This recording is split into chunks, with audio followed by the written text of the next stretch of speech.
Jananayagan திரைப்படத்துடைய pre booking தமிழகத்துல இன்னமுமே start ஆகல. படத்துடைய சென்சார் ரிப்போர்ட் வெளியான பிறகுதான் ஒட்டுமொத்தமாக தமிழகத்துல ப்ரீ புக்கிங் துவங்கப்படும் அப்படின்னுமே சொல்றாங்க. ஆனால் அயல் நாடுகள்ல ஜனநாயகன் படத்துடைய ப்ரீ புக்கிங் ஸ்டார்ட் ஆகிவிட்டுதான் பல நாடுகள்ல ஜனநாயகன் படத்துடைய ப்ரீ புக்கிங் அமோகமாக நடைபெற்று வருவதாக சொல்லப்படுது. குறிப்பாக ஜனநாயகன் படத்தோடு வெளியாகவிருக்கும் தி ராஜா சாப் அப்படின்ற படத்தையே விஜய் அவர்களுடைய ஜனநாயகன் பின்னுக்கு தள்ளி இருப்பதாக சொல்லப்படுது. பொதுவாக வெளிநாடுகள்ல தமிழ் படங்களை காட்டிலுமே தெலுங்கு படங்களுக்கு தான் மவுஸ் அதிகமாக இருக்கும். அதிலுமே பேன் இந்தியன் ஸ்டார் பிரபாஸ் படங்களுக்கு அயல் நாடுகள்ல மிகப்பெரிய அளவுல வரவேற்பு கிடைத்து வரும். இருந்தாலுமே தற்போது பிரபாஸ் நடிப்புல வெளியாக இருக்கும் ராஜாசா படத்துடைய ப்ரீ புக்கிங்கை விட விஜய் அவர்களுடைய ஜனநாயகன் படத்துடைய ப்ரீ புக்கிங் அதிகமாக நடைபெற்று வருதா. மிகப்பெரிய பட்ஜெட் பேன் இந்தியன் ஸ்டார் பட்டம் அப்படின்னு 1000 இருந்தாலுமே விஜய் அவர்களுடைய ஜனநாயகன் மூலம் அசால்ட்டாக முன்னேறி இருக்காரு. இந்த நிலையில பாத்தீங்கன்னா ஜனநாயகன் திரைப்படம் ஒரு பக்கம், தளபதி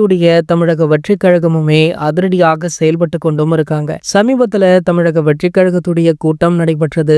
இதுல பல கட்சிகள்ல இருந்து பல முக்கிய பிரபலங்கள் தமிழக வெற்றி கழகத்துல இணைஞ்சாங்க. இந்த நிலையில பாத்தீங்கன்னா பிஜேபி அண்ணாமலை அவர்கள் தமிழக வெற்றி கழகத்தில் இணைய உள்ளதாக ஒரு தகவல் சோசியல் மீடியாக்கள்ல வைரலுமே ஆகிட்டு இருக்கு. சோ கூடிய விரைவிலேயே இதற்கான அதிகாரப்பூர்வ அறிவிப்புமே வெளியாக இருக்கா. இது போன்ற செய்திகளை பத்தி நீங்க உடனே தெரிஞ்சுக்க நம்மளுடைய சேனலை மறக்காம சப்ஸ்கிரைப் பண்ணிக்கோங்க.